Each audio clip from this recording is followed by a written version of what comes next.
Hi friends, అందరు ఎలా ఉన్నారు? Welcome back to my channel. ఈ వీడియో వచ్చేసి మేము ఇన్స్టెంట్గా మామిడికాయ ముక్కలు పచ్చడి ఎలా పెట్టామో చూపిస్తానండి. మేమైతే 2 పెద్ద సైజు మామిడికాయలను అయితే తీసుకున్నాము. ఆ మామిడికాయలను ఇలా చిన్న చిన్న ముక్కలుగా అయితే కట్ చేసాము.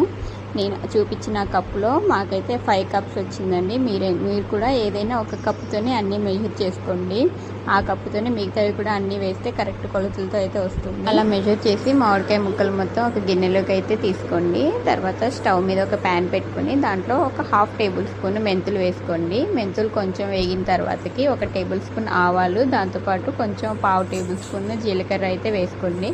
మూడింటిని మంచిగా ఫ్రై అవ్వనిచ్చి వాటిని పక్కన గిన్నెలో పెట్టి చల్లారనివ్వండి. అవి చల్లగా అయ్యేలోపు మళ్ళీ ఒక ప్యాన్ తీసుకొని ఆ ప్యాన్లోకి మనం ఏ కప్తో అయితే మామిడికాయ ముక్కలు మెజర్ చేసుకున్నామో ఆ కప్తో అయితే 1 కప్పు ఆయిల్ అయితే వేసుకోండి. ఆ ఆయిల్ హీట్ హీట్ అయ్యే వరకు మనము ఎల్లిపాయలు, ఇంకా ఎండుమిర్చి, కరివేపాకుని అయితే రెడీ చేసుకుందాము. మా చిన్న పాప అయితే పడుకుంది. తనని పడుకోబెట్టి మేమైతే ఇద్దరం ఈ ప్రాసెస్ని అయితే చేస్తూ ఉన్నాము. ఇద్దరం మాట్లాడుకుంటూ అలా ఎల్లిపాయ పొట్టు మొత్తం తీస్తున్నాము. మా పెద్ద పాపని చూసుకుంటూ ఇంకా మేమిద్దరం అయితే అలా ఆ ప్రాసెస్ని అయితే చేస్తూ ఉన్నాము.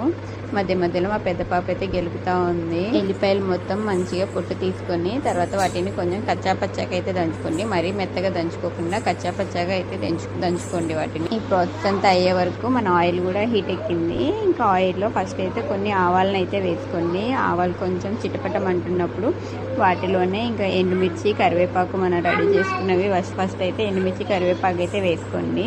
మీడియం ఫ్లేమ్లో అయితే పెట్టుకొని ఎండుమిర్చిని, కరివేపాకుని మంచిగా ఫ్రై అవ్వనివ్వండి.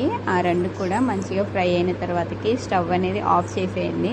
స్టవ్ ఆఫ్ చేసిన తర్వాతకి మనం కచ్చాపచ్చాగా దంచుకున్న ఎల్లిపాయలు అనేది అయితే వేయండి. స్టవ్ ఆన్లో ఉన్నప్పుడు కాకుండా ఆఫ్ చేసాక వేయండి.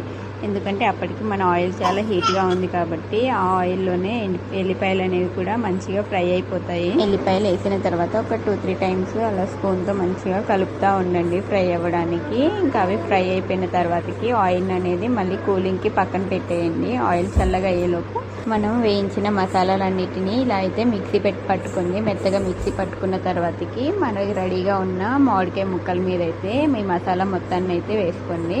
మసాలా వేసిన తర్వాత మనం ఫస్ట్ ఏ కప్తో అయితే మామిడికాయ ముక్కల్ని మెజర్ చేసుకున్నామో ఆ కప్తో 1/4 కప్ వరకు ఉప్పునైతే వేసుకోండి. ఉప్పు కొంచెం తక్కువ అయినా కానీ తర్వాత కూడా మనం చూసి ఉప్పును అనేది అడ్జస్ట్ చేసుకోవచ్చు.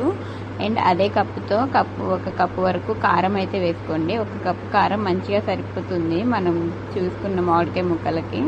ఇంకా మసాలా, ఉప్పు, కారం మంచిగా ముక్కలకి పట్టేటట్టుగా మంచిగా అయితే మిక్స్ చేసుకోవాలి. ముక్కలు మొత్తం మంచిగా పట్టేటట్టు మిక్స్ చేసుకోండి. అదంతా మంచిగా